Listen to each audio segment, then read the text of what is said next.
You're listening to the Learn English Through Football podcast.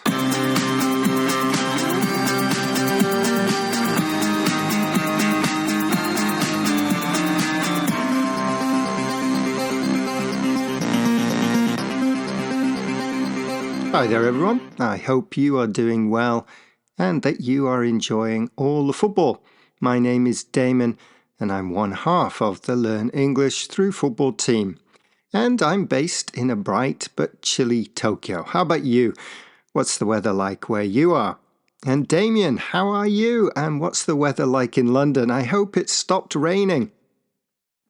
Hi, Damon, and hello to our listeners too. I'm good, thanks. And the weather has improved here in London. Sunshine for us this morning while playing five-a-side. I wonder how many of our listeners play football during the week. Maybe some of you play 5 or 6-a-side or even 11-a-side.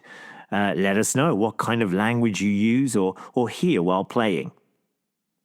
Now, it was a really bad week, again, for my favourite team, Tottenham, after we were thrashed by Atletico Madrid 5-2 in the first leg of the last 16 match in the Champions League. And it looks like our season is spiralling out of control, with lots of injuries, suspensions, and a lack of confidence. But Damon, your result in Europe wasn't as bad as Tottenham's, so do you think you'll be okay in the return leg? You're right, Damien. Liverpool's 1-0 loss away at Galatasaray was not as bad as Spurs' result, but it was still a disappointment. The most worrying thing was that Liverpool's bad habits in defence seem to have returned. They are so inconsistent, so I'm not sure we will be able to beat Galatasaray, even though the second leg is at Anfield.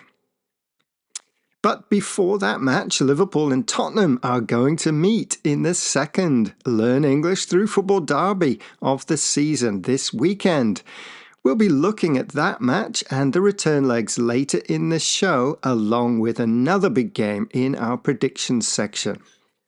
Of course, Tottenham's goalkeeper Kinski has been in the spotlight this week after making 2 terrible mistakes which led to goals. So for our main section, I thought it would be a good time to take a look at some football language to talk about mistakes in football, especially those made by goalkeepers. မင်္ဂလာပါသင်အခု languagecaster.com ကိုနားထောင်နေပါတယ် Thank you for that message, which was in Burmese. And yes, you are listening to the Learn English Through Football podcast, or as we used to be known, languagecaster.com. Listen out for more of these messages or stingers throughout our show and see how many different languages you can spot. We'd also love to hear from football fans around the world, so please send us a short message in your own language saying you are listening to the Learn English Through Football podcast. Record your message and send it to contact@learnenglishthroughfootball.com. Right, here's the next message. Do you know what language it is? 您正在收听通过足球学习英语播客。 And now here's Damon with a look at some football language from the week.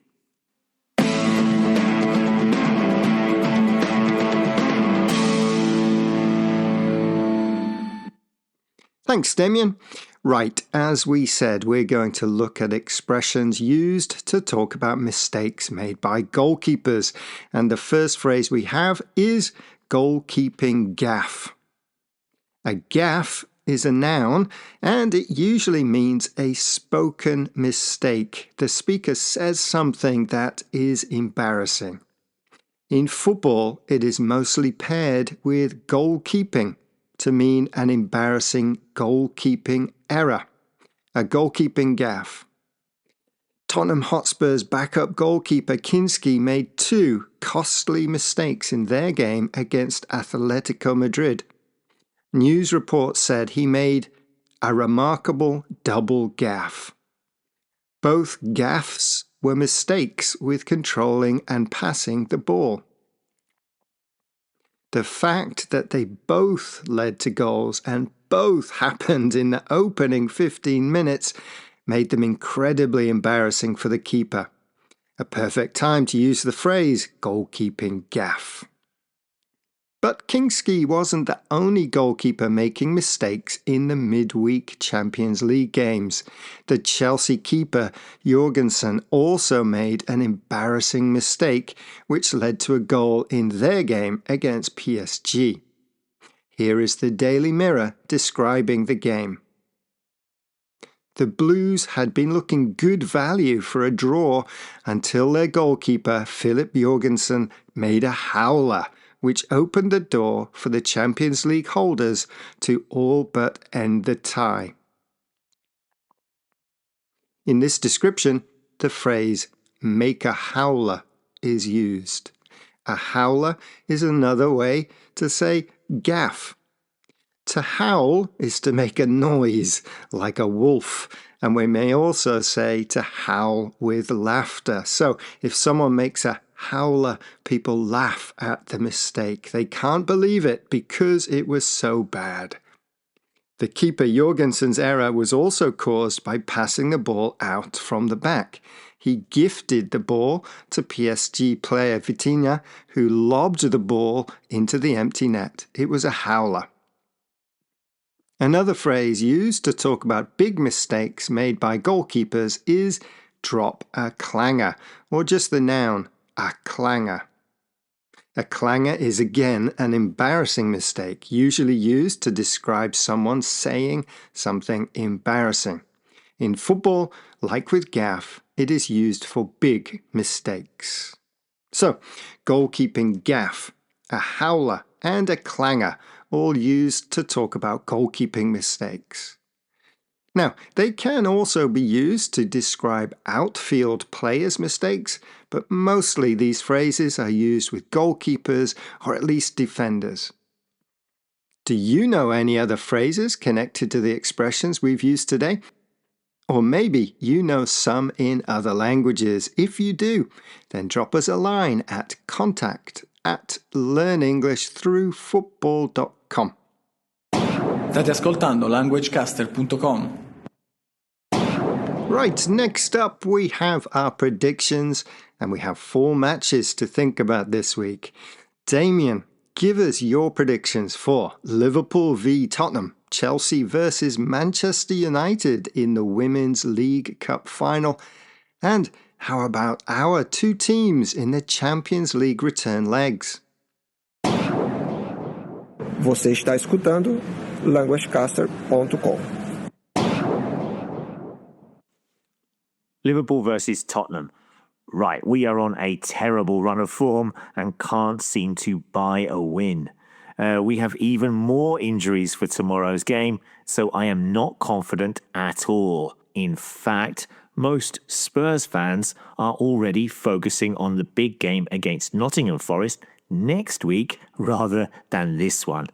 I am going to say 2 or 3-0 to Liverpool.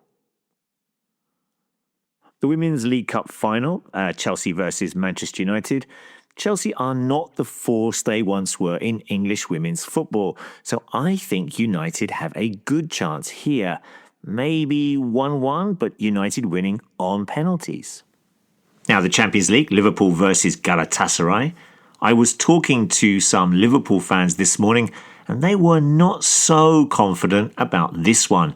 But Galatasaray have a poor away record in Europe and almost blew a 3-goal lead against Juventus in the last round. I think Liverpool will comfortably win this one, 2-0. And Tottenham versus Atletico Madrid.